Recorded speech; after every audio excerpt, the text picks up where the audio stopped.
அரிசி மாவு இடியாப்பத்துக்கு ஒரு முட்டை கறி எப்படி செய்கிறேன்னு பார்ப்போம். 1 கப் அரிசி மாவு எடுத்துக்கோங்க. அதுக்கு தேவையான அளவு சால்ட்டை போட்டு கை பொறுக்க ஹீட்டான தண்ணியில் நல்லாவே இடியாப்பத்துக்கு நல்லா மிக்ஸ் பண்ணிக்கோங்க. ஒரு கடாய்க்கு ஆயில் கொஞ்சம் ஆட் பண்ணிக்கோங்க. அதுக்கு கொஞ்சம் ஆனியன் போட்டு ஆனியன் வதங்கி வரக்குள்ள கடுகு கொஞ்சம் போட்டு கறி லீவ்ஸ் கொஞ்சம் போட்டுக்கோங்க. அதுக்கு பிறகு ஆனியன் கொஞ்சம் அதே மாதிரி க்ரீன் சில்லி அதே மாதிரி டொமாட்டோ எல்லாத்தையும் போட்டு நல்லா கொஞ்சம் மிக்ஸ் பண்ணி விட்டுக்கோங்க. அதுக்கு பிறகு 2வது பாலை நல்லாவே ஆட் பண்ணிக்கோங்க. அது கொஞ்சம் டர்மரிக் கொஞ்சம் பெப்பர் பவுடரும் போட்டு அதை நல்லா மிக்ஸ் பண்ணி தேவையான அளவு சால்ட்டையும் போட்டு மிக்ஸ் பண்ணிட்டுக்கோங்க.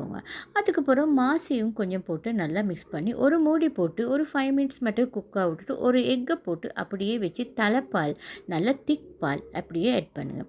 ஆட் பண்ணி அதை நல்லா மிக்ஸ் பண்ணி ஒரு கொதிக்க விட்டு எடுத்தீங்க முட்டை ஆனம் சூப்பராக ரெடி ஆயிடும். ஸ்ரீலங்காவில் நாங்கள் இதுக்கு முட்டை ஆனம்னு தான் சொல்லுவோம். மற்ற கண்ட்ரியில் என்ன சொல்லுவோம் எனக்கு மறக்காமல் கமெண்ட்டில் ஷேர் பண்ணுங்கள்.